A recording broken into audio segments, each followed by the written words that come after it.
रामबन के जो रिपोर्ट्स आ रहे हैं वहाँ वाकई कुछ इलाकों में हालत बहुत ख़राब है, खासकर हाईवे के इर्द गिर्द।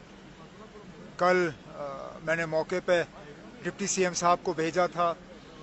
मुकामी जो हमारे एमएलए दो हैं रामबन के और बानीहाल पे के, वो भी मौके पे मौजूद हैं।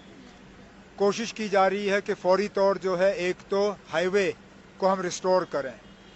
हाईवे के रेस्टोरेशन के साथ साथ जो रेजिडेंशियल एरियाज़ इन पस्सियों में जो हैं बह गए हैं उनको हम किसी तरह जो है रिस्टोर करें।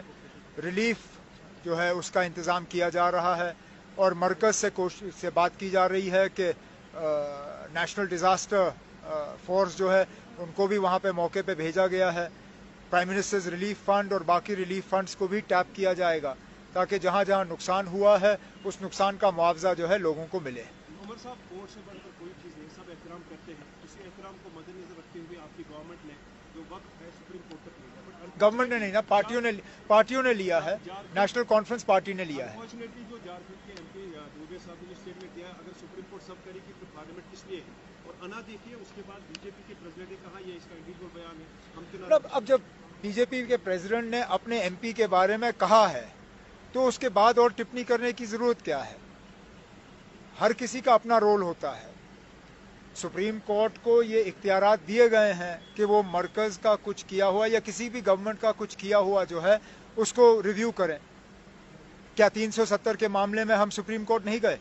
370 ने पार्लियामेंट के काम को वहां रिव्यू किया। ये पहली मर्तबा नहीं है।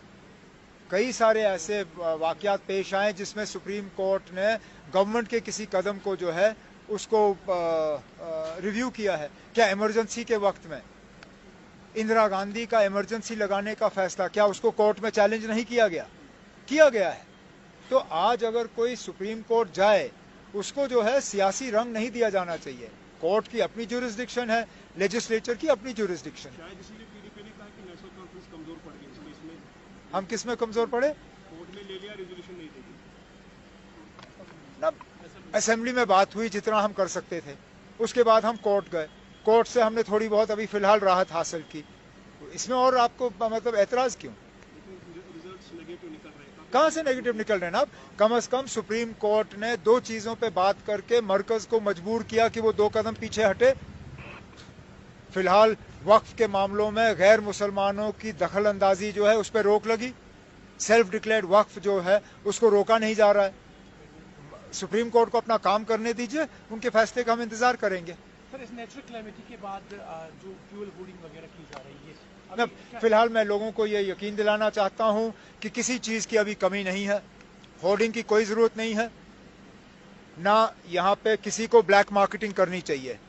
हुकूमत को, अफसरों को वाजिया हिदायत दी गई है कि जहां पे भी ब्लैक मार्केटिंग हो, जहां पे भी अननेसेसरी जो है कीमतें बढ़ाई जा रही हैं, वहां सख्त पाबंदी, जो सख्त कार्रवाई की जानी चाहिए। इसमें पुलिस को शामिल करके उनके खिलाफ केस की जानी चाहिए और अगर कहीं पे गिरफ्तारी जरूरी पड़े तो उनको गिरफ्तार करना चाहिए।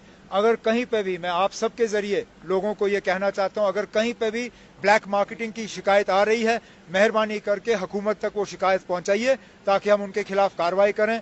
श्रीनगर जम्मू का हाईवे बंद है, मुगल रोड फिलहाल खुला है।